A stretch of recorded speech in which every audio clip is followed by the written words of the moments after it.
a lo largo de la historia es como un momento de suma importancia tanto para las niñas como para los hombres, porque es un momento o es como una transición entre la infancia y la edad adulta, y es en este periodo donde aparece la fecundidad.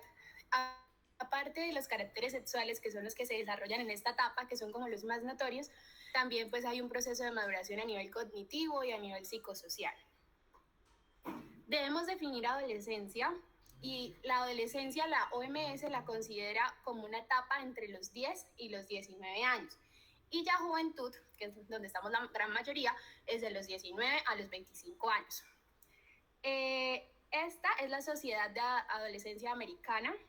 La sitúa la adolescencia entre los 10 y los 21 años. Se distinguen tres fases iniciales, que son la adolescencia inicial, la media y la tardía. Para entender todo lo que es el proceso de pubertad, debemos tener bien claro cómo funciona el eje hipotálamo, hipófisis, gónadas, ¿sí?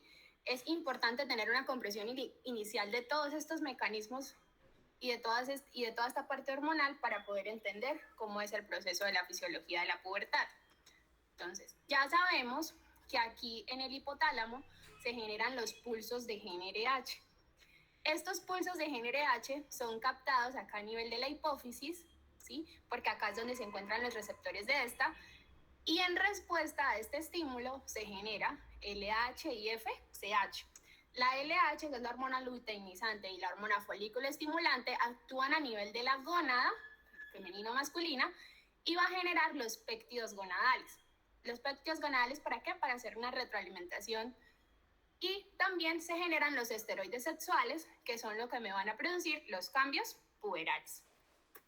Entonces, ¿qué tenemos? Justo hasta antes del nacimiento, esta vía pues ya es funcional. Vamos a ver que desde la semana 6, acá en la placa olfatoria, las neuronas empiezan a producir GnRH, las que se ubican en esta parte de la plácula. Hacen una migración en la semana 9, ¿sí?, al hipotálamo, y empiezan los pulsos de GnRH. Todo esto, ¿para qué? Para que alrededor de la semana 12, gracias a los pulsos de GnRH que se generan, responde la hipófisis, y a partir de la semana 12 se produce la hormona luteinizante y la hormona folículo estimulante. Todo esto es en la gestación y empieza pues todo el proceso de maduración. Importante decir que la LH y la FSH van a tener un pico máximo durante la semana 20, y luego progresivamente, cercano al momento del parto, empiezan a disminuir y vuelven estos a aumentar cuando ya se acerca la pubertad. Entonces, esto es lo que les estaba mencionando. Como ven en morado y azul, son las curvas de FSH y LH, que tienen un pico alrededor de la semana 20, ¿sí? Vemos que después del nacimiento, vemos que cuando acá se acercan las 40 semanas, que pues ya es el periodo de finalización del embarazo, estas tienen una caída, y dentro del segundo y cuarto mes, en las mujeres sobre todo, se presenta un pico de FSH, y este disminuye progresivamente, si se dan cuenta, hasta que comienza la pubertad como tal. Bueno. Un momentico, páseme la anterior. Señora.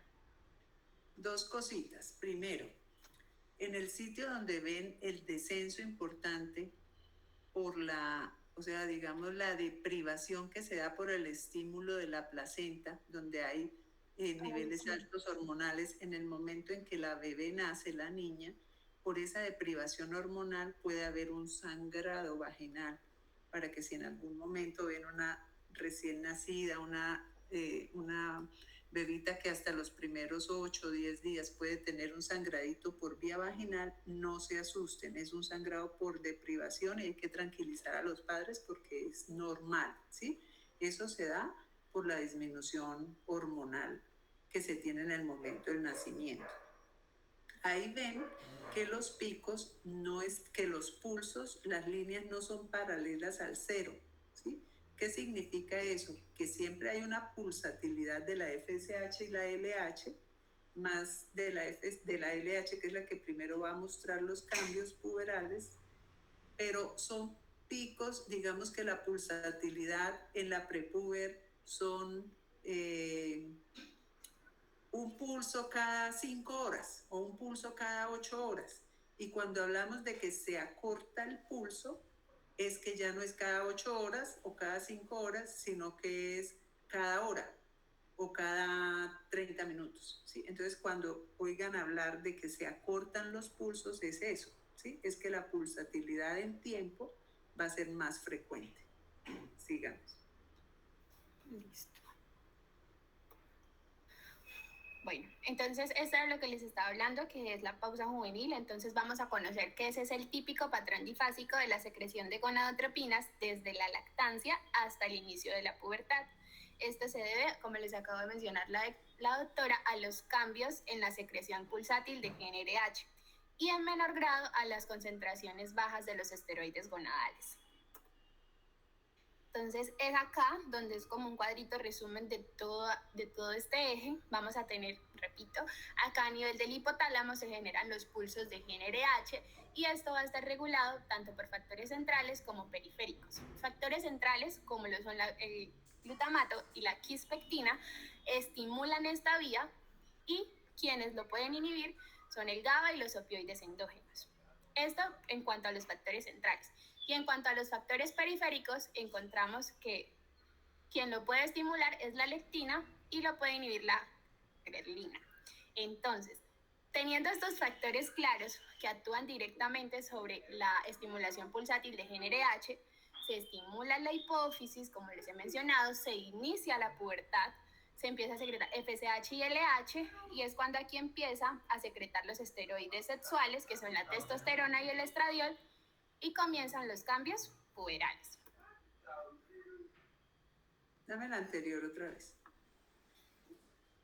Bueno, entonces veían en la vida embrionaria todos los cambios, la vida fetal, después llega la niña en edad prepuber, cómo se manifiestan esos cambios para que el sistema nervioso desbloquee esa inhibición intrínseca que hay hasta ese momento. Con certeza no está claro, ¿sí? Todavía no hay un responsable absoluto. Esos factores centrales que nos estaban mencionando, pues son los que en teoría están relacionados. Ha tomado mucho énfasis en los últimos años la leptina. Parece que cuando la niña alcanza una grasa corporal que la hace, pues digamos que como que manda el mensaje al sistema nervioso, esta niña ya está lista para empezar sus cambios puberales, entonces como que la leptina fuera el neurotransmisor o la hormona, porque se han paseado como por todas esas sustancias, a ver cuál es el que despierta el sistema nervioso central, entre comillas, para decirle esta niña ya está lista para entrar en la pubertad, ¿sí? Entonces, lo que les digo, anteriormente se pensaba que era el GABA, se ha pensado en las quispectinas, etcétera. En este momento se piensa más que pudiera ser la leptina, pero con certeza no se sabe quién es el que desinhibe esa inhibición intrínseca, entre comillas, que es lo que hace que la niña se mantenga prepuber y que se empiece los cambios puberales. Bueno, sigamos.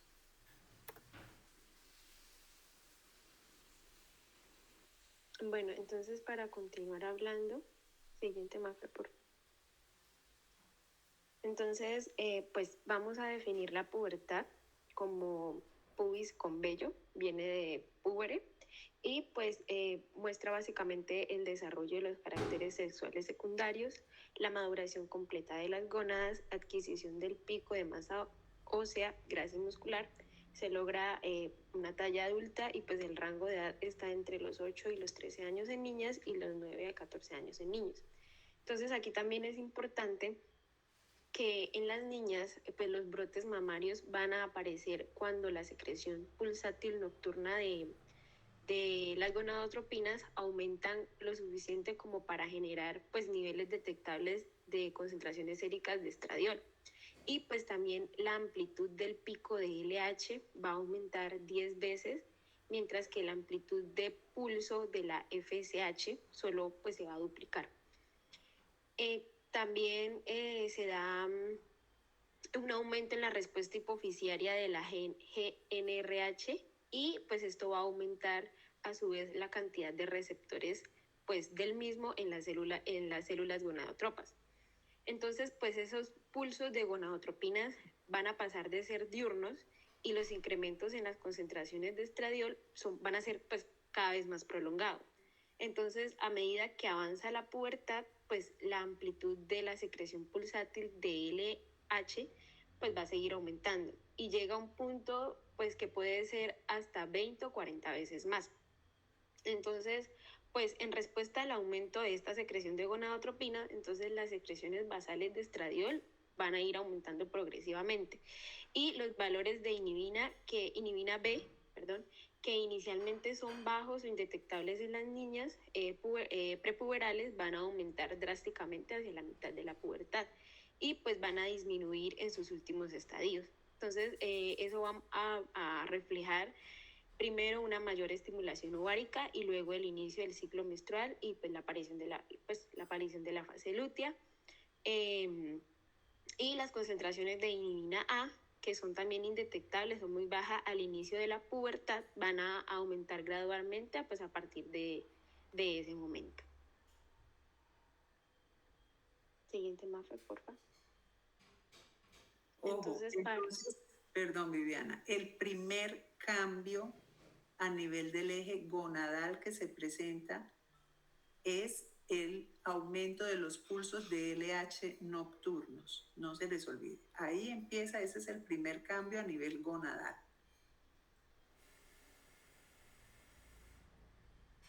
Listo, sí, señora.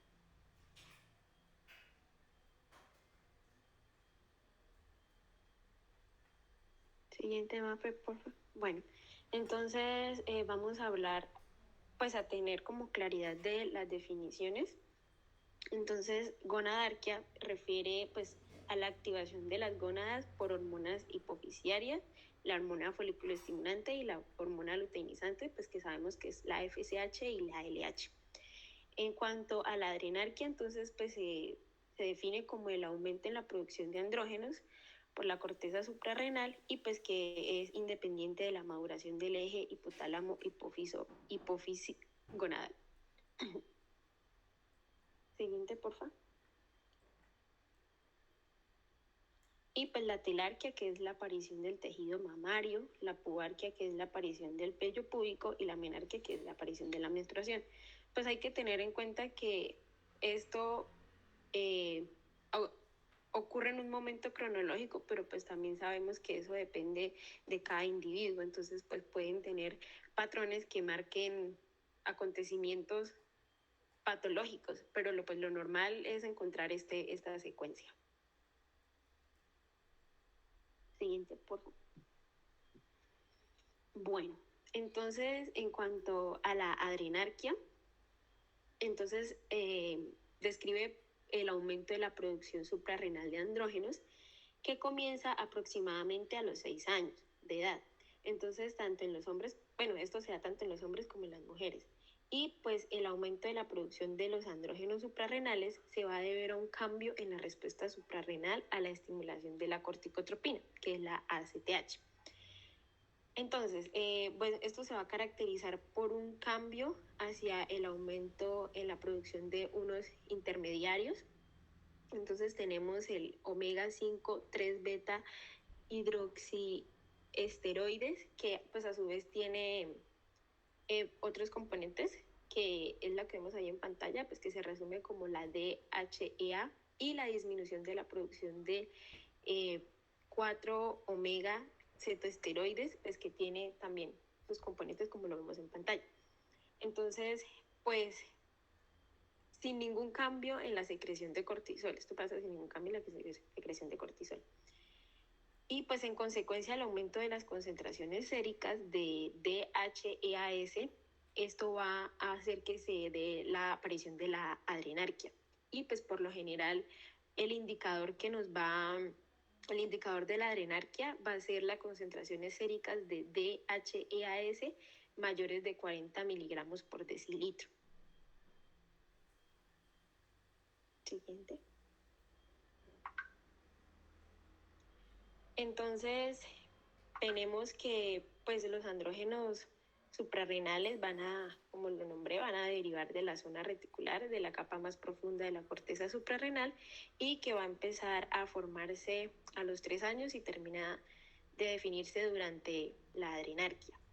Y pues que el perfil enzimático de la zona reticular va a favorecer la aparición de DHEA y DHEAS. También, pues, lo que encontramos en la literatura es que los estímulos primarios de la adrenarquia pues se desconocen, pero los que cobran más importancia es la corticotropina, los andrógenos y los andrógenos suprarrenales. Y que los cambios en las concentraciones circulantes de andrógenos suprarrenales van a ser independientes del cortisol o de la ACTH. Siguiente. Entonces, pues el aumento de las Disculpe, entonces, como haciendo un resumen de ese pedazo, lo que traduce es que hay cambios físicos y cambios hormonales. Dentro de los cambios hormonales, ya van viendo que la adrenarquia precede a la gonadarquia, o sea, primero se presentan los cambios a nivel de la suprarrenal y después se van a dar los cambios a nivel gonadal, ¿sí? Tienen vías diferentes de estimulación. Aquí estamos hablando de que pues parece que es la ACTH o no se sabe cuál es la que estimule, pero para que haya el aumento del sulfato de dihidroepiandrosterona, ¿sí? Que es la DHA.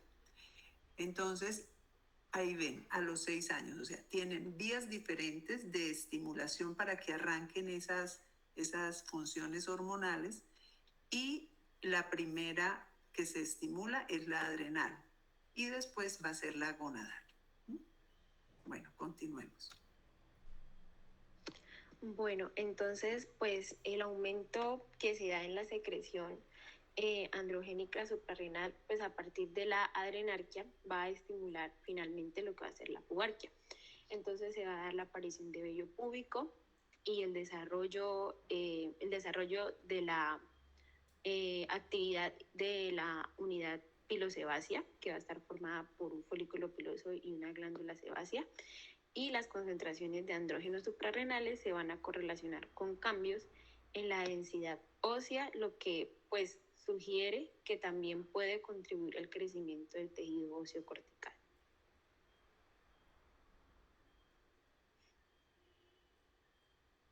Bueno, entonces seguimos con el crecimiento y tenemos que pues durante la pubertad se va a alcanzar una proporción de talla adulta entre el 17 y el 18%.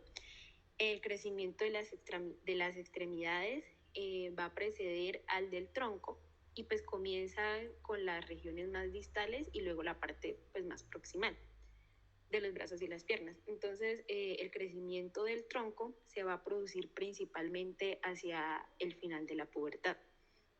Entonces, lo que se dice que el estirón del crecimiento puberal se produce aproximadamente 2 años antes en las niñas que en los niños, y en general pues la talla máxima se alcanza unos 6 meses antes de la menarquia. Entonces, pues la diferencia en la talla adulta de los hombres y las mujeres pues se va a relacionar con el inicio y la duración del estirón de cada uno de ellos. Entonces, pues decía en la literatura que los niños son aproximadamente 2 centímetros más altos que las niñas cuando éstas alcanzan su velocidad de talla máxima. Entonces crecen de 3 a 4 centímetros por año durante 1 o 2 años más antes de entrar a la pubertad.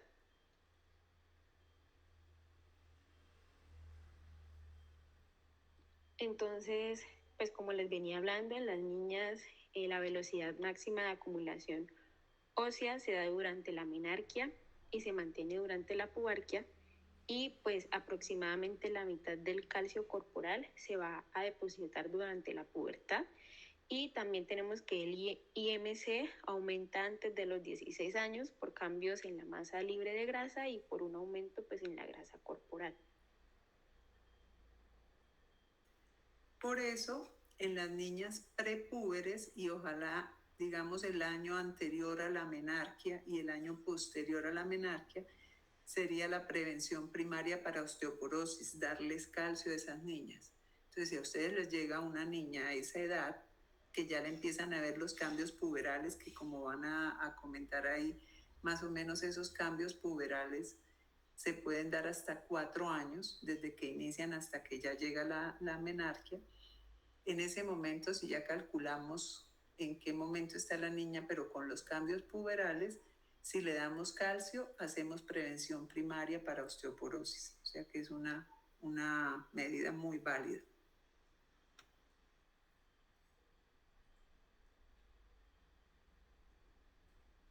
Bueno, siguiendo con la somatotropina, entonces es importante recalcar que hay factores de nutrición que también van a desempeñar un papel pues importante en lo que va a ser la regulación de la secreción de la GH.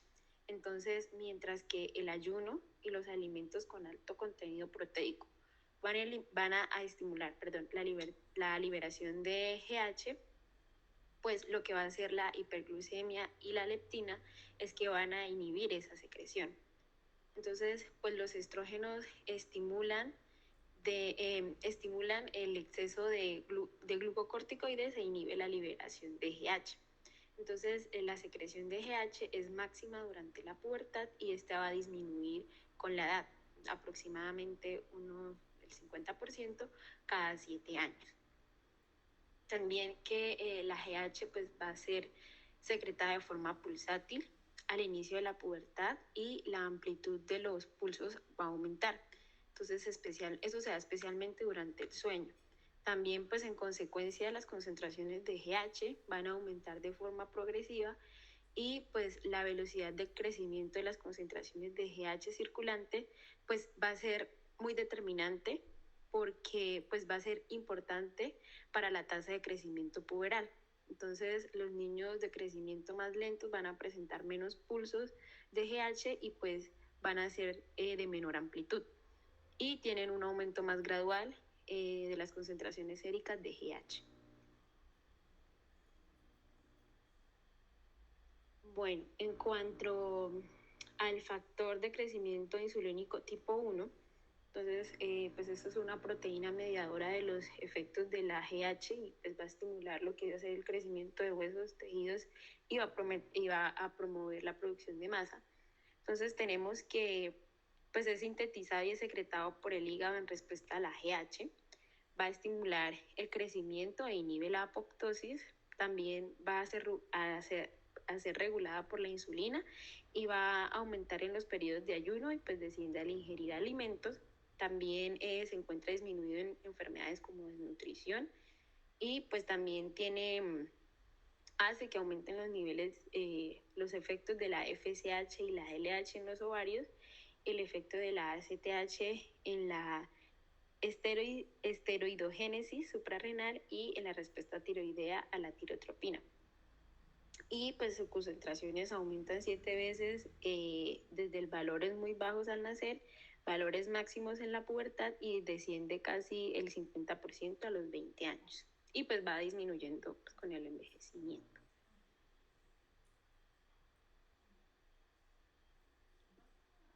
Y bueno, tenemos también los esteroides gonadales, que pues indican que el estirón de la pubertad está mediado. Entonces, al menos en parte por un aumento de la secreción de GH que va a estar inducido pues, por los esteroides sexuales y también pues demuestran que la pubertad precoz puede inducir un estirón importante, incluso en ausencia de un aumento puberal normal de los valores pues, de GH o del factor insulínico circulante. Pero pues el crecimiento puberal normal necesita acciones combinadas de los esteroides sexuales y de la GH. Entonces, finalmente los esteroides sexuales van a limitar lo que va a ser la talla adulta al estimular la fusión epifisiaria.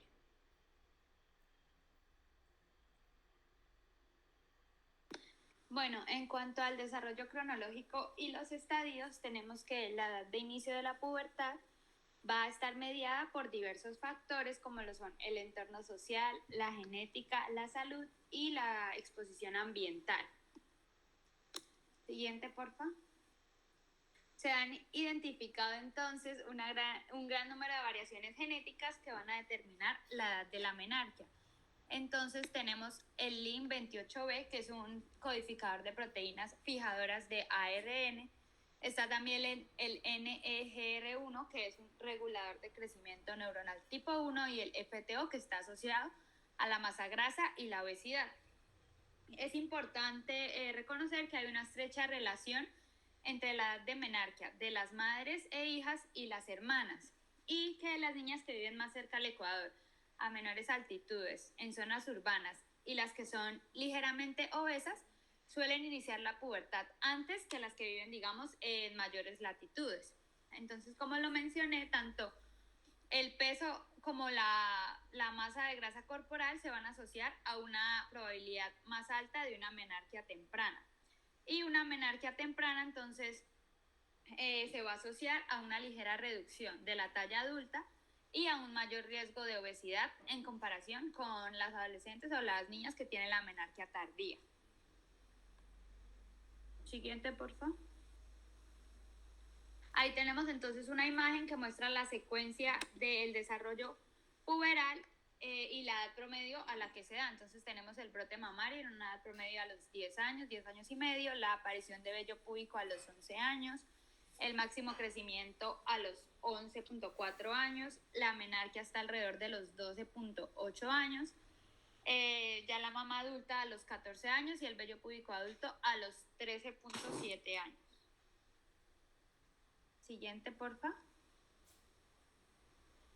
En cuanto a los estadios del desarrollo, en general, el primer signo de la pubertad en la mayoría de los adolescentes es una aceleración del crecimiento, que va a estar seguido por el desarrollo de las mamas, la aparición de vello púbico y pues finalmente ya la aparición de la menstruación en las niñas. Los estadios de Tanner, como lo vemos en la imagen, van a describir entonces las características sexuales secundarias. Entre ellas va a estar el desarrollo mamario en las niñas, el genital en los niños y el crecimiento de vello púbico en ambos sexos. Como podemos ver entonces, Tanner dividió el desarrollo mamario y el crecimiento del vello púbico en las niñas en 5 estadios. Desde la pubertad, que es el estadio 1, hacia la edad adulta, que ya va a ser el estadio 5. El desarrollo mamario entonces va a seguir una secuencia, que es la que vemos ahí en la imagen. Entonces el esbozo, o el botón mamario va a ser el estadio 2 de Tanner, que se va a caracterizar por un aumento de tamaño y el ensanchamiento de las areolas. A partir de ahí, las mamas van a empezar a aumentar de tamaño y se van a elevar sobre las areolas. Ese va a ser el estadio 3 de Tanner. Luego las mamas continúan creciendo y la areola y el pezón van a formar un montículo secundario, que va a ser el estadio 4. Y justo antes de que el contorno mamario alcance su forma adulta, se va a encontrar ya en el estadio 5 de Tanner. En la mayoría entonces de los adolescentes, la pubarquia va a seguir inmediatamente a la telarquia, es decir, se va a presentar telarquia, luego pubarquia y por último la menarquia. Ese sería el orden normal, pero en una minoría la secuencia es inversa, es decir, la pubarquia va a ir antes que la telarquia. En ambos casos, estos dos estadios van a estar estrechamente relacionados y van a avanzar en paralelo. La pubarquia, que es el estadio 2 de Tanner, se va a caracterizar por la aparición de una pequeña cantidad de vello largo y relativamente liso en los labios mayores. Luego entonces el vello se va a tornar rizado y más grueso y se va a empezar a extender hacia afuera, que va a ser el estadio 3 de Tanner. Finalmente se va a extender hasta cubrir los labios. Ahí ya encontramos el estadio 4 y antes de adquirir el patrón adulto que se extiende hasta la cara interna de los muslos, lo encontramos en el estadio 5.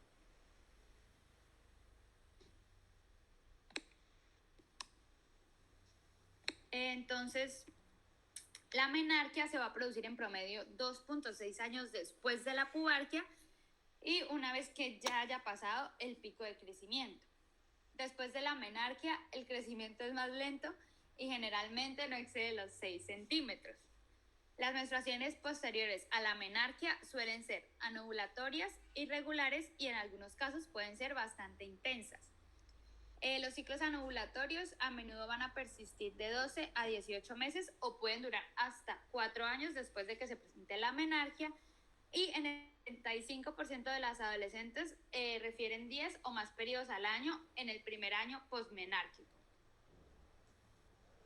Siguiente, porfa. Como lo mencioné entonces en la diapositiva anterior, los primeros sangrados van a ser anovulatorios y estos pueden ser leves, moderados o severos. Entonces, un sangrado leve va a ser un sangrado de 7 días con ciclos cortos, menos de 24 días por más de 2 meses. Va a tener un aumento discreto del flujo menstrual y por lo general la hemoglobina no va a tener cambios. En un sangrado moderado, entonces un sangrado de más de 7 días con ciclos de menos de 21 días, ya va a tener un sangrado significativo y la hemoglobina va a estar alrededor de 10. Y ya en un sangrado anovulatorio severo, hay una disrupción completa de los ciclos menstruales.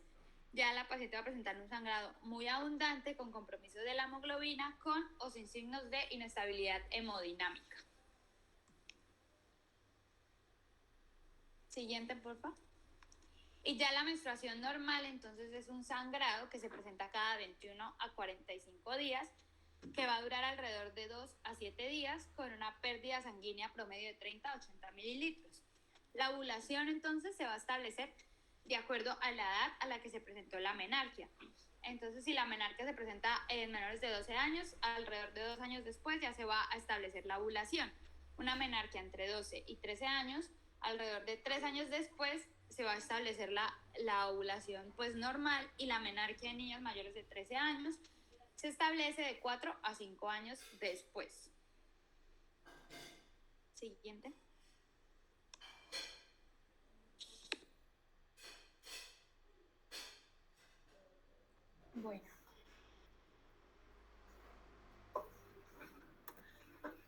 Bueno, aparte, como les mencioné al principio, de los cambios que se observan en los caracteres sexuales, que en algunos casos pues pueden percibirse de manera difícil dependiendo pues de la niña y de sus padres, también se encuentran estos otros problemas, que son la aparición de la anemia, del acné, de problemas psicosociales. Las que tenían miopía, esta se suele exacerbar. Se presentan las hemorragias uterinas disfuncionales, como les mencionó Valentina hace un momento, y estas niñas van a tener un riesgo elevado de infecciones de transmisión sexual. Para empezar a hablar de las patologías, la primera que vamos a mencionar es la pubertad precoz.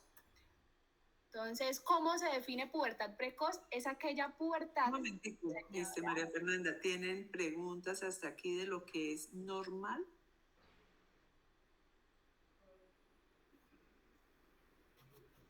No, señora. Por mi parte no, doctora. Bueno, entonces ya podemos seguir con lo anormal. Listo.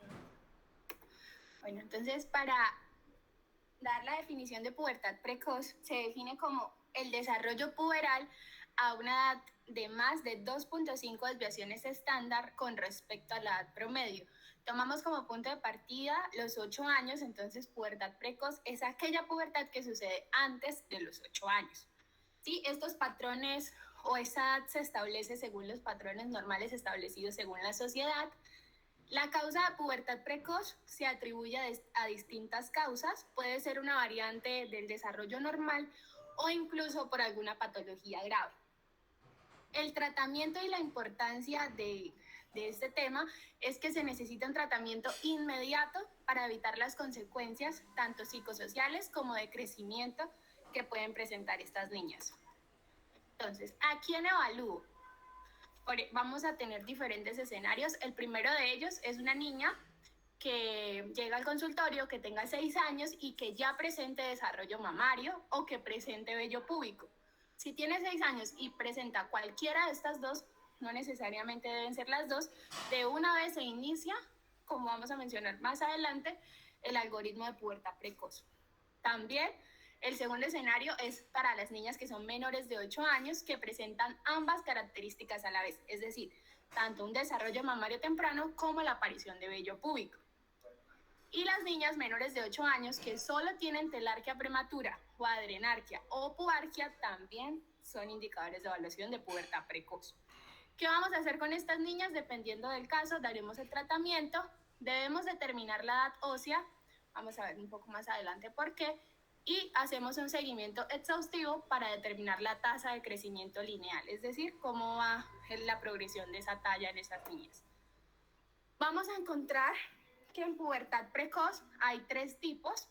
La primera es la pubertad precoz de tipo central, es decir, la que depende de gonadotropinas. ¿Esto por qué se da? Por una maduración o una activación del eje que les mencioné al principio, del eje hipotálamo, hipófisis, gónada, que inicia antes de tiempo. ¿Cuáles son las manifestaciones de una pubertad precoz de tipo central? La telarquia, la pubarquia, ¿y qué lo caracteriza aparte de estas dos? Que estas niñas son isosexuales, es decir, sus características sexuales coinciden con el sexo de la niña. El segundo tipo de pubertad precoz es la pubertad precoz periférica o independiente de gonadotropinas, es decir, no tiene nada que ver con este eje, sino que se debe a la exposición de hormonas esteroideas sexuales, que puede tener 3 posibles orígenes: de origen gonadal, de origen suprarrenal o de origen ambiental. Esta pubertad periférica se va a clasificar en 2, es decir, las isosexuales, como les dije hace un momento, que es la que las características sexuales coinciden con el sexo del niño, o las contrasexuales. Las contrasexuales, por ejemplo, que vamos a ver, que se observan características de virilización en las niñas y de feminización en los varones. Y la pubertad precoz de tipo incompleto son esos casos aislados de telarquia o adrenarquia prematuros, que pueden ser variantes del desarrollo puberal normal, pero en algunas ocasiones pueden convertirse a una pubertad precoz completa. Es decir, de una pubertad precoz incompleta, o sea, esos casos aislados que no sabemos qué puede ser, puede desarrollarse posteriormente, o una pubertad central o una pubertad periférica. Entonces, para empezar un poco más a detalle, la pubertad precoz de tipo central o dependiente de las gonadotropinas, como les mencioné, es por una maduración temprana del eje hipotálamo, hipófisis, gónada. Esto es más común que suceda en las niñas. En el 90% de los casos es de tipo idiopático, no se sabe por qué pasa, y el diagnóstico se establece por exclusión.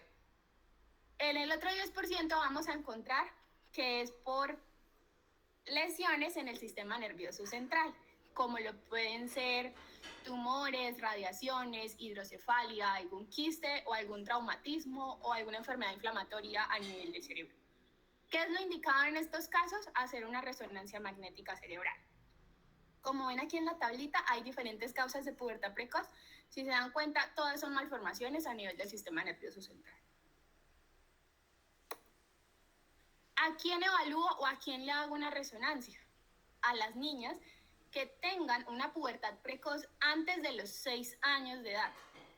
Aquella que tenga una progresión puberal rápida, que tenga síntomas asociados de migrañas, que convulsione o que presente algún déficit neurológico focal. Eso por parte de la central. Ahora por la periférica, que es la señora. En cuanto a la pubertad precoz, ustedes vieron, bueno, el inicio del desarrollo de los caracteres sexuales se da desde los 8 años y por eso cuando empieza más temprano se habla de pubertad precoz. Cuando es una pubertad precoz central o verdadera, que es de la que está hablando, que se inicia a nivel del sistema nervioso, generalmente entre más temprano, para que les quede como claro este concepto, entre más temprano inicia la pubertad precoz, por debajo de los 6 años, generalmente está más asociada a niñas que tienen tumores a nivel del sistema nervioso central. O sea, si una niña a los 4 o 5 años nos empieza a presentar cambios puberales, esa niña tiene mayor probabilidad de que sea algo a nivel del sistema nervioso. Los 8 años, pues es la edad que se ha manifestado hasta ahora, pero si revisamos por lo menos hay consensos con pediatría que dicen que se están viendo cambios entre los 7, 8 años que pudieran no tener ningún significado clínico, y así como digamos por lo menos en 1910, 1920, las niñas no se desarrollaban a los 12, 8, sino que se desarrollaban a los 14, 15, ¿sí? Entonces ha disminuido la edad en la que las niñas presentan la menarquia como media, ¿sí? Entonces pudiera pensarse que el inicio del desarrollo de caracteres sexuales secundarios estuviera probablemente disminuyendo a los 7 o 8 años, ¿sí? Entonces es ahí como que el estudio va a depender pues de que se haga por exclusión, que no tiene ningún problema, y si llegara pues a haber mucha preocupación en la familia o algo, pues se hace el estudio exhaustivo, ¿no? Pero entre 7 y 8 años, pues eso es lo que se está como observando, digamos, en los últimos años. Pero entre más temprano, generalmente siempre tienen que tener en mente que probablemente estamos frente a un caso de un tumor a nivel del sistema nervioso. Sí. Listo. Bueno, ahora pues es la pubertad precoz periférica o aquella que no tiene nada que ver con el eje. Esta, como les mencioné, se produce a causa de un aumento excesivo de los esteroides sexuales que tiene 3 posibles causas: a nivel gonadal, a nivel de la glándula suprarrenal o por exposición a estrógenos exógenos. ¿Cuál es la causa más común de esta pubertad precoz periférica? Son los quistes ováricos. ¿Y cómo se manifiestan estos en una ecografía transvaginal? Normalmente pueden ser uni o bilaterales y tienen un diámetro mayor de 15 mililitros. Entonces, ¿qué encontramos en los paraclínicos de estos niños? Los estrógenos son típicamente muy altos, las gonadotropinas, FSH y LH, son bajas y como punto importante es que la edad ósea no va a estar avanzada. La primera causa son los quistes, como les mencioné, pero también algún tumor ovárico, ya sea de células de la granulosa o de células de Leydig, pueden provocar esta pubertad precoz periférica. También es el síndrome de McCune-Albright, que se les va a explicar Esperanza un poquito más adelante, y patologías suprarrenales, como lo son los tumores secretores, ya sea de andrógenos o por una hiperplasia suprarrenal congénita. Incluso la pubertad precoz periférica en estas niñas puede ser la primera manifestación de una hiperplasia suprarrenal. La tercera causa es, como les dije, la exposición a estrógenos exógenos que podemos encontrar en algunos perfumes, colonias, cremas, desodorantes e incluso en unos herbicidas y pesticidas. ¿Qué es lo característico? Que las concentraciones séricas hormonales de estos niños suelen estar dentro de límites normales y lo que vamos a observar es un crecimiento y un aumento del desarrollo mamario. Y por último, la última clasificación es la pubertad incompleta, que son, como les mencioné, esos casos aislados de telarquia, de pubarquia, que pueden ser una variante normal del desarrollo o que en el otro porcentaje pueden llegar a progresar a una pubertad precoz verdadera. Por esto es que esto es como un dilema clínico y no se sabe si esta pubertad incompleta es como una afección totalmente benigna, sí o no, por esa progresión que puede tener. Bueno, la adrenarquia prematura es la causa más común de pubarquia y que va a comprender el crecimiento precoz del vello genital. ¿Qué es lo característico? Que no se encuentra una causa aparente. Normalmente puede estar asociado al aumento de las concentraciones de andrógenos. Estos van a estar por encima de 40 microgramos por decilitro. ¿Y qué vamos a encontrar en estas niñas? Que la tasa de crecimiento y la edad ósea suele ser más alta de lo que se espera para su edad. Como les mencioné, puede ser una causa desconocida. También se puede tomar como una variante temprana del desarrollo normal. Y habitualmente, esta adrenarquia prematura no va a tener ninguna consecuencia grave, ¿sí? Estas niñas van a tener un mayor riesgo de poliquistosis ovárica, puede ser la primera manifestación de una hiperplasia suprarrenal congénita incluso. Entonces vamos a tener 2 posibilidades o 2 escenarios. El primero es si miramos en una evaluación clínica el crecimiento del vello púbico, que es la pubarquia, y la edad ósea. Entonces, el primer escenario es aquel donde es una niña que presenta un vello genital escaso, crece muy lentamente y su edad ósea es normal. Probablemente esto se trate como de casos aislados y es poco probable que se trate de una pubertad precoz. ¿Qué hacemos con estas niñas? Hacemos una observación y hacemos pruebas cada 6 meses, es decir, vamos para evaluaciones periódicas. Ya es diferente si es una niña cuya edad ósea está por encima de lo que se espera y muestra concentraciones séricas de testosterona que superan los límites normales. Ahí ya se realizaría el diagnóstico de una adrenarquia prematura.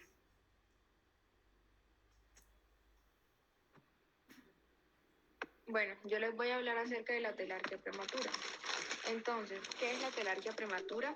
Es el desarrollo de las mamas que ocurre de forma aislada en niños menores de 8 años, niñas menores de 8 años. Suele ser una afección benigna considerada como una variante de la pubertad normal. Al examen físico de estas pacientes vamos a tener una areola rosada de aspecto infantil con un desarrollo mamario de un Tanner 2 o 3. El cambio normalmente es unilateral y es asimétrico. Entonces, en la evaluación de la telarquía prematura, como en la adrenarquia prematura, debe centrarse en determinar si el desarrollo mamario es un hecho que está aislado o si está asociado a otros signos de pubertad precoz. Entonces, la prueba inicial más importante es la determinación de la edad ósea. Asimismo, si tenemos una niña con desarrollo mamario en el estadio Tanner 2 y tiene una edad ósea normal, entonces vamos a tener que es casi imposible que se trate de una pubertad precoz y lo adecuado es que vamos a poner el caso en observación. Entonces se le va a realizar una nueva prueba en 6 meses y a partir de ahí se va a decidir si hubo un avance o no y qué tan seguido se iba a hacer la observación. Para la evaluación del desarrollo de la pubertad precoz, inicialmente vamos a tener 2 puntos muy importantes que son la anamnesis y el examen físico. Esto nos va a ayudar a orientar el diagnóstico y el tratamiento. Entonces, para la anamnesis se debe determinar principalmente cuándo comenzaron los síntomas, por cuándo el paciente, el familiar, el hermano o el que acompañe al que lo acompaña a la consulta, desde cuando vieron por primera vez los cambios físicos importantes. Hay que buscar pruebas que demuestren la aceleración del crecimiento. Hay que incluir antecedentes previos como lo son trastornos neurológicos, traumatismos o exposición a esteroides sexuales. Y aparte hay que identificar cualquier síntoma asociado como lo son las jaquecas, convulsiones o dolor abdominal que me van a ayudar a orientar la causa de ese desarrollo puberal precoz. En la exploración física debemos incluir la talla, el peso, el cálculo de la velocidad de crecimiento. También debe realizarse una oftalmoscopia para determinar si hay papiledema, que nos daría que es un signo de hipertensión intracraneal. Hay que explorar los campos visuales porque este nos puede dar indicios de una lesión de tumor cellar.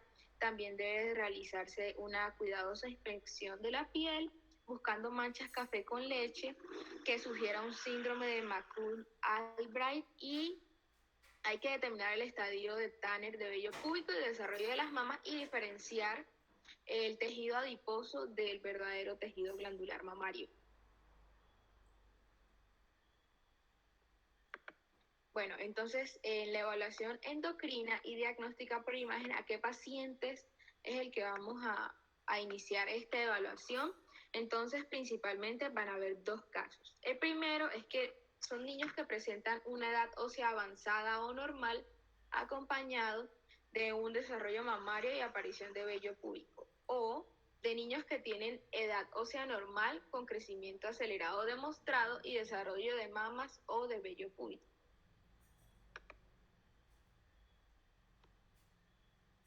Entonces aquí les traje un algoritmo. Entonces, la primera parte, que es la que se realizó la anamnesis, el examen físico y la determinación de la edad ósea. A partir de ahí, ¿qué vamos a hacer si encontramos que sí hay indicios de una pubertad precoz? Entonces vamos a pedir las concentraciones séricas basales y estimulantes y estimuladas de la GnRH, que esto nos va a dividir o nos va a orientar el diagnóstico a dos casos para diferenciar la pubertad precoz dependiente e independiente de gonadotropinas. Entonces, ¿qué pasa? Esta prueba de la GnRH se da normalmente con un agonista de la GnRH, que es el acetato de leuprida, con una dosis de 20 microgramos por kilo. Entonces, los niños con una pubertad precoz dependiente de las gonadotropinas es porque las concentraciones séricas elevadas de LH basales o estimular. Entonces, se le administró el agonista y se le salió elevada la LH, entonces este va a ser un niño con pubertad precoz dependiente de gonadotropina. ¿Qué se hace ahí? Entonces se debe realizar una resonancia magnética para excluir lesiones tumorales intracraneales y pruebas de función tiroidea. En el caso de que uno observe... Esperanza, un momentico. Las pruebas dinámicas se realizan porque si recuerdan cuando hablábamos de los cambios hormonales, la pulsatilidad de la LH empieza a aumentar en la noche. Entonces, como las pruebas se hacen diurnas, entonces si se hace una prueba basal puede dar normal, puede dar baja, siendo normal, pero por la hora, ¿sí? Entonces, para eso se hacen las pruebas dinámicas, para que sea un poco más real y nos pueda dar, pues nos pueda mostrar realmente qué niños tienen niveles altos de las pruebas dinámicas. Sigue. Listo. Entonces, ahora vamos a tener los pacientes que van a tener una pubertad precoz independiente de gonadotropinas porque sus concentraciones de LH basales y estimuladas fueron normales. Entonces, aquí se van a pedir concentraciones séricas de estradiol, de testosterona, se va a pedir una ecografía abdominal buscando quistes ováricos funcionales o tumores suprarrenales funcionales. Y aparte se va a medir los niveles de cortisol al final de la tarde pensando en un síndrome de Cushing y también hacer más exámenes para determinar si hay una hiperplasia suprarrenal congénita.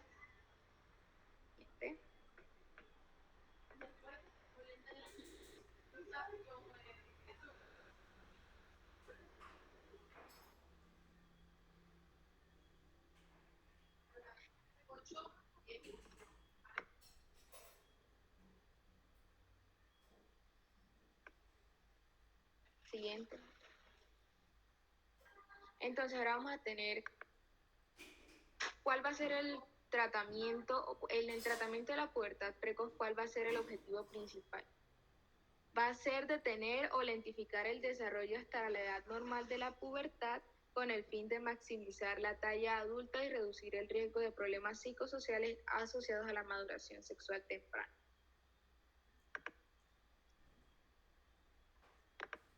Entonces, el tratamiento de la pubertad precoz dependiente de las gonadotropinas va a estar indicado cuando la maduración sexual avanza al estadio siguiente con un periodo de 3 a 6 meses,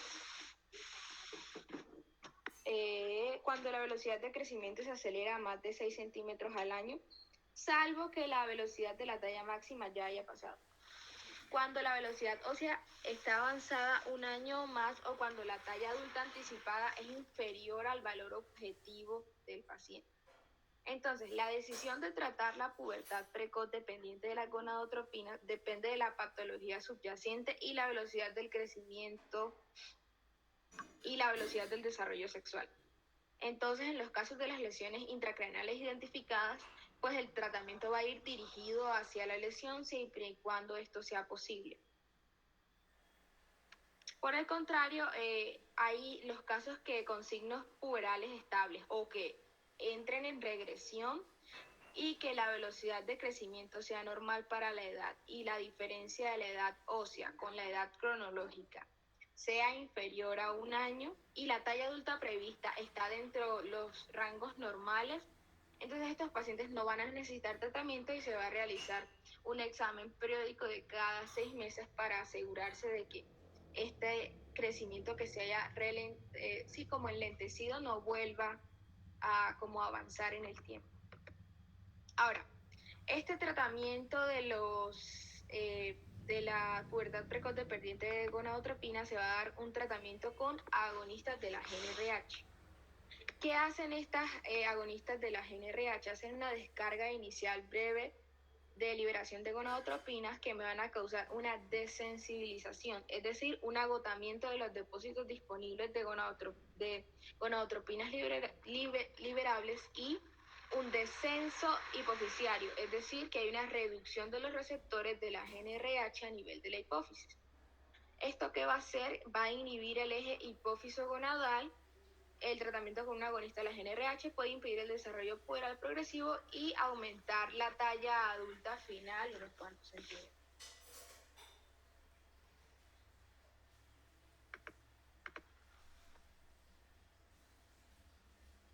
Bueno, aquí les traigo algunos agonistas de la GnRH y el cual se va a utilizar, pues eso depende ya de la preferencia del médico y de la disponibilidad que haya, pero se prefieren los de liberación prolongada porque pues van a obtener mayores resultados. Entonces el tratamiento con la GnRH deben monitorizarse de 3 a 6 meses con exploraciones físicas seriadas con fines de detectar cualquier desarrollo puberal progresivo, y la edad ósea también debe evaluarse periódicamente. Ahora, el tratamiento de la pubertad precoz independiente de gonadotropina pues va dirigido a la patología subyacente. Entonces, como les había mencionado anteriormente, las niñas que tuvieron tumores funcionales en los ovarios o suprarrenales y que pueden tratarse quirúrgicamente, pues se les secciona.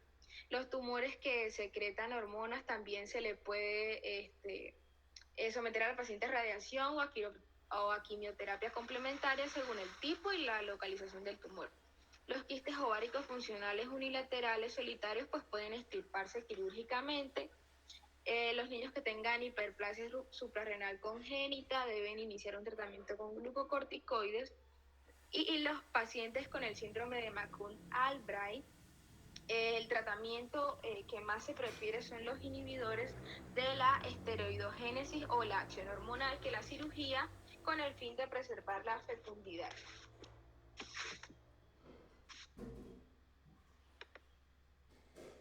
Ahora,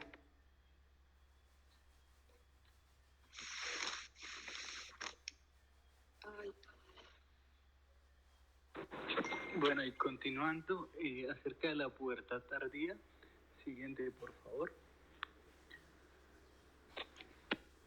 Decimos que bueno, se sospecha cuando una maduración sexual está incompleta o ausente en la edad pues en la que el 95% de los niños del mismo sexo pues ha comenzado su desarrollo puberal. En el caso de las mujeres, y este dato es a nivel de Estados Unidos, el desarrollo mamario es habitualmente el primer signo. Comienza a los 12 años en más del 95% de las niñas, mientras que en los varones pues encontramos que si no se muestra un volumen testicular de 4 mililitros a los 14 años, ya estamos sospechando en una pubertad tardía. Siguiente, por favor. Encontramos también una pubertad retrasada, que es la que conocemos como pues una aparición de cambios puberales, es decir, la telarquía a los 13 años. Una pubertad detenida es cuando es la situación en la que pues una vez se inician los cambios puberales, ya sean tardíos o no, transcurre más de 5 años sin que pues estos signos se hayan completado. Ya en otro caso encontramos la ausencia de pubertad o infantilismo sexual, que es cuando la pubertad no ha iniciado más o menos a los 14 o 18 años del niño. Siguiente, por favor. 14 no, 16 a 18. O sea, hay autores que hablan de que si no se ha presentado la menarquia a los 16, y otros hablan de los 18, por eso se da el rango, ¿sí? Pero generalmente se acepta que si a los 16 no se ha presentado, entonces hablamos de pubertad retrasada o interrumpida. Sí, señor. Siguiente, por favor. Respecto a las etiologías, bueno, pues la pubertad tardía se debe principalmente a un hipogonadismo. En este encontramos dos clasificaciones de este. Uno que pues es causado por una alteración en el eje hipotálamo-hipófiso que está inactivo, que es el que conocemos como hipogonadismo hipogonadotropo, o ya cuando encontramos una insuficiencia gonadal primaria. Este ya lo conocemos como hipogonadismo hipergonadotropo. La causa más frecuente pues que encontramos del hipogonadotropo de la deficiencia del gen RH funcional, y que este nos refleja un retraso constitucional en la activación del eje hipotálamo hipófiso gonadal. También encontramos pues a veces cuando las pacientes se encuentran expuestas a un estrés crónico a causa de enfermedades o de diversos factores, cuando se encuentran en desnutrición o exceso de ejercicio físico, también nos pueden presentar una pubertad tardía. La deficiencia del gen RH también pues pueden tener diferentes orígenes, ya sean un defecto genético, como encontramos el síndrome de Kallmann, o ya unas anomalías anatómicas, que pueden ser tumores a nivel del hipotálamo o de la hipófisis. Hay otra causa también de hipogonadismo, hipogonadotropo, aparte de la deficiencia del gen RH, que pues es la insuficiencia hipofisiaria, el hipotiroidismo y la hiperprolactinemia, que es muy a tener en cuenta para cuando estamos sospechando en una pubertad tardía. Siguiente, por favor. Para realizar la evaluación, cuando nos encontramos frente a un paciente que estamos sospechando de una pubertad tardía, debemos centrarnos principalmente en estos tres pilares fundamentales, que es una anamnesis detallada, una exploración física y la determinación de la edad ósea de esta paciente. Siguiente, por favor. Entonces, bueno, en la anamnesis pues está de determinar si el desarrollo puberal no ha empezado aún o pues si se ha detenido después de que ya haya comenzado esto. En los casos de que haya un retraso constitucional, generalmente pues se presenta un retraso del crecimiento, encontramos una adrenarquia y un retraso en el desarrollo sexual, junto a, pues, a una velocidad de crecimiento que se encuentra en descenso y una maduración tardía del esqueleto. También es importante mirar los antecedentes familiares completos, ya que esto pues, nos da un índice pues, de una pubertad tardía. También debemos revisar otros factores pues, que se encuentra la paciente, que son los antecedentes alimentarios, los hábitos de actividades físicas, como lo mencioné anteriormente, que puede ser una etiología importante, las enfermedades graves previas y los medicamentos que pues, pueden demorar la aparición o identificar la progresión de esta pubertad. La pubertad tardía también puede ser una de las principales indicaciones clínicas de que esta paciente se encuentre dentro de un trastorno metabólico subyacente, como puede ser la enteropatía inflamatoria o el hipotiroidismo. Siguiente, por favor. En la exploración física, esta debemos revisar principalmente 4 cosas, que es la talla, el peso, la amplitud de la extensión de los brazos y el estadio Tanner para el desarrollo de las mamas y el vello púbico en los cuales pues, se encuentra la paciente que tenemos. La talla pues, se compara con las medidas estándar por edad junto pues, de los niños de esa misma edad cronológica.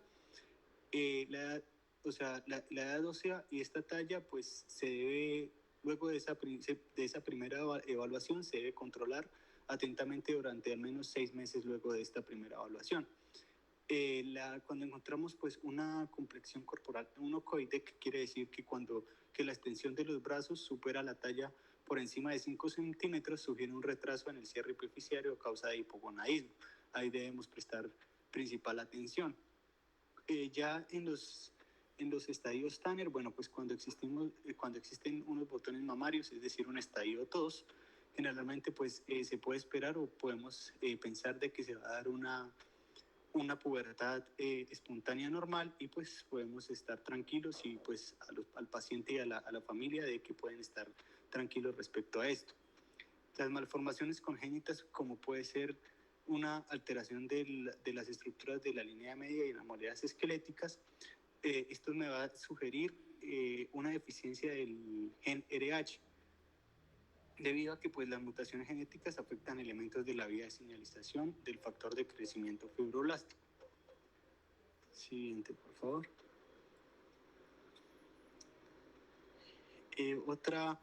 El tercer pilar que debemos evaluar es la medición ósea. Esta se debe obtener por comparación con la edad cronológica para evaluar pues, el potencial crecimiento a futuro. La edad ósea típica de los pacientes con retraso constitucional puberal es de 12 a 13.5 años y por lo general esta no va a progresar sin que se someta al paciente a un tratamiento o una exposición a esteroides gonadales que se necesita para que se dé para el cierre epifisial.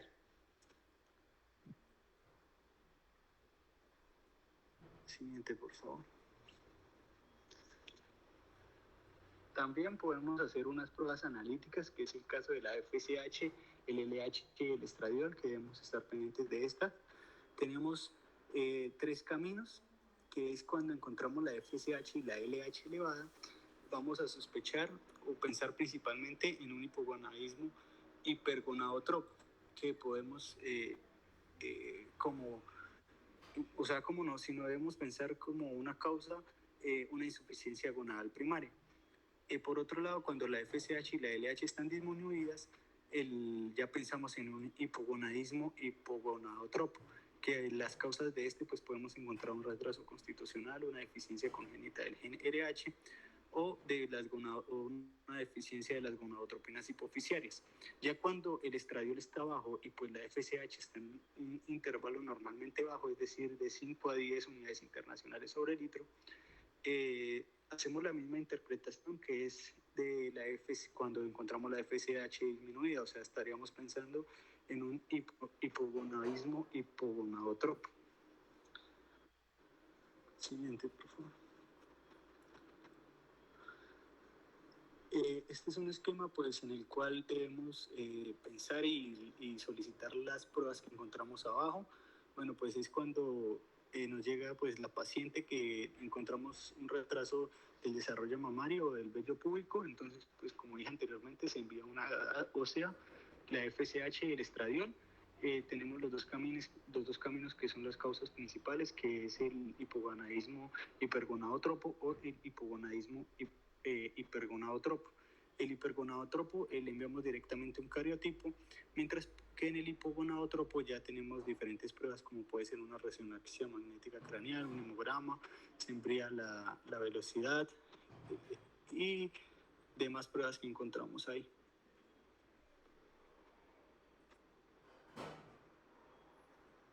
Ya para el tratamiento, pues bueno, el principal tratamiento es que en caso de que tengamos la causa y hayamos diagnosticado la causa que me genera esa pubertad tardía, pues se va a tratar esta causa que es la que me está generando toda la alteración. En este caso, que encontremos la causa específica, tenemos pues una hormonoterapia en el caso de que la paciente presente un hipotiroidismo, los agonistas de dopamina si la paciente presenta un hiperprolactinemia, y pues en caso de que sean lesiones operables se hace pues una escisión de craniofaringioma o de la alteración que me esté generando ese retraso en la pubertad. Si ya no encontramos una causa identificable, pues debemos primero hacer 2 diferencias, que es la deficiencia congénita del gen RH o si ya encontramos un retraso constitucional de la pubertad. Este paciente se debe someter a una observación minuciosa y un control periódico con un apoyo psicológico. Y la hormonoterapia en caso importante de retraso puberal o que se encuentren en problemas psicosociales intensos. Un momentico, Sergio. La principal causa del hipogonadismo hipogonadotropo es la pubertad retrasada constitucional. Es la principal causa. Sin embargo, entonces nos llegó la niña de 16, 17 años y parece que tuviera 11, ¿sí? No tiene todavía desarrollo de caracteres, pero es simétrica. Entonces, esa niña usualmente hay que mirar sobre todo las familias, a qué edad se desarrollaron, si fue tardío, porque generalmente es familiar. Pero ese diagnóstico, a pesar de que es el más común, siempre es de exclusión. O sea, debemos hacer todos los estudios y decir, bueno, esta niña está todo bien, está normal, solo que tiene un hipogonadismo hipogonadotropo, probablemente por una pubertad retrasada constitucional. Entonces les insisto que a pesar de ser el diagnóstico más frecuente, siempre se deben excluir otras causas. Sigamos.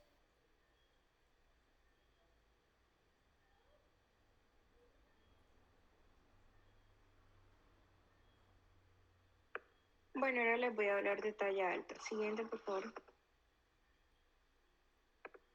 Bueno, ¿qué es la talla alta? La talla alta se define como una altura de 2 o más desviaciones estándar por encima de la talla media para los niños del mismo sexo y de la misma edad cronológica. Este crecimiento anormalmente rápido durante la infancia y la adolescencia puede tener un origen en el desarrollo precoz de la pubertad, en exceso de hormona del crecimiento, en el hipertiroidismo o la deficiencia o insensibilidad hormonal. También tenemos algunos trastornos como lo son los pacientes con síndrome de Marfan o los con homocisteinuria, que son anormalmente altos. Entonces, ¿cómo voy a hacer el diagnóstico de esto? Pues mediante una anamnesis familiar, buscar los antecedentes del paciente, desde cuándo se observan los signos y síntomas que él presenta, se va a hacer una exploración física y se va a determinar la edad ósea. Entonces las mediciones de crecimiento seriadas van a ser, se va a observar al paciente de 6 a 12 meses. Esto puede ayudar a confirmar que el crecimiento se salga de los límites normales o por el contrario, que está dentro de los límites, o sea, se sale de los límites, pero no es algo excesivo. Con esto se puede utilizar las tablas de Bailey y Pinau para determinar la talla adulta prevista en las niñas altas, con más precisión a partir de los 12 años de edad. Ahora, el tratamiento de la talla alta. Entonces se van a utilizar los esteroides sexuales que se han utilizado durante décadas como el tratamiento de esta patología tanto en niños y niñas altas con el objetivo de promover la función epifisiaria. Entonces se va a dar etinilistradiol a una dosis inicial normal de 15 a 30 microgramos y esto puede administrarse en un anticonceptivo oral de dosis baja y el tratamiento debe continuar hasta que las epífisis se cierren, lo cual se determina mediante mediciones seriadas de la edad ósea cada 6 o 12 meses durante el tratamiento. ¿Cuáles son los efectos secundarios del etinilistradiol? Las náuseas, que los pacientes tengan retención de agua, aumento de peso y que tengan menorragia. Ahora, talla baja. Entonces, ¿qué es la talla baja? Entonces se define como la altura de dos como la altura de 2 o más desviaciones estándar por debajo de la talla media para los niños del mismo sexo y la misma edad cronológica, determinada por la representación de altura en una gráfica de crecimiento adecuada. Entonces los niños deben crecer a una velocidad de al menos 5 centímetros al año entre los 4 años de edad y el inicio de la pubertad. La causa más frecuente de la talla baja son los factores genéticos y el retraso constitucional del crecimiento. Ambas se caracterizan porque tienen una velocidad de crecimiento normal. Entonces, la talla baja también es como característico de trastornos como lo son el síndrome de Down o el síndrome de Turner y otros trastornos genéticos como el síndrome de Noonan. Entonces, la evaluación de los niños de la talla baja, ¿qué es lo que se va a hacer? Se va a mirar la edad ósea, se le va a hacer hemograma, se le van a pedir electrolitos, creatinina, bicarbonato, calcio, fósforo, se le van a hacer pruebas de función tiroidea y se le van a pedir los anticuerpos antiendomicio, que son un cribado serológico para detectar la enfermedad celíaca. Estos anticuerpos son los que se hacen, las personas lo hacen en contra del gluten.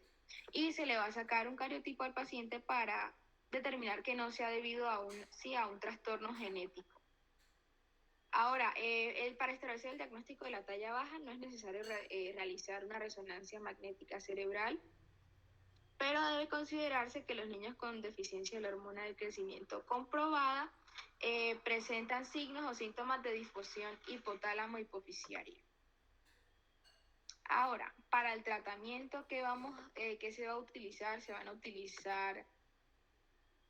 Siguiente. Para el tratamiento se va a hacer uso de la hormona del crecimiento. Esto se usa para el tratamiento de la talla baja idiopática y está autorizado por la FDA a partir del año 2003. Entonces, la mayoría de los niños con talla baja idiopática, en particular los que tienen retraso constitucional de crecimiento, crecen lo suficiente durante la pubertad sin necesidad de tratamiento. Hay que resaltar que el tratamiento con la hormona del crecimiento sirve en los niños que no hayan tenido un cierre epifisiario. y que la altura adulta esté prevista para menor o igual a 1.50 metros.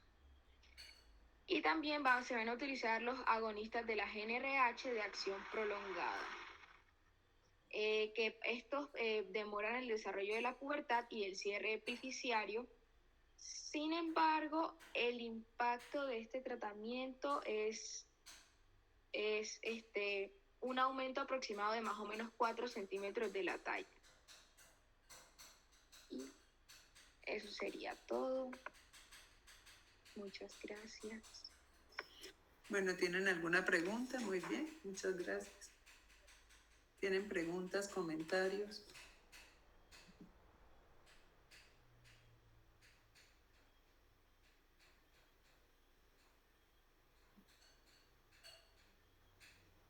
Bueno, si no tienen preguntas, por favor, me le dicen a Carlos. ¿Quién está rotando con Carlos Chino? ¿Cómo es? Carlos Eduardo, doctora. Bueno, que por favor se comunique conmigo, que me haga el favor y me llame. Y bueno, les tendré en cuenta hoy los que estuvieron todo el seminario en la nota de la rotación. Muy bien. No vinieron ni la mitad, pero bueno, los que vinieron, pues espero que les haya quedado el tema bien aprendido y entendido. ¿Tienen alguna pregunta? ¿Tienen algún comentario? Por mi parte no, pero... Nadie entonces.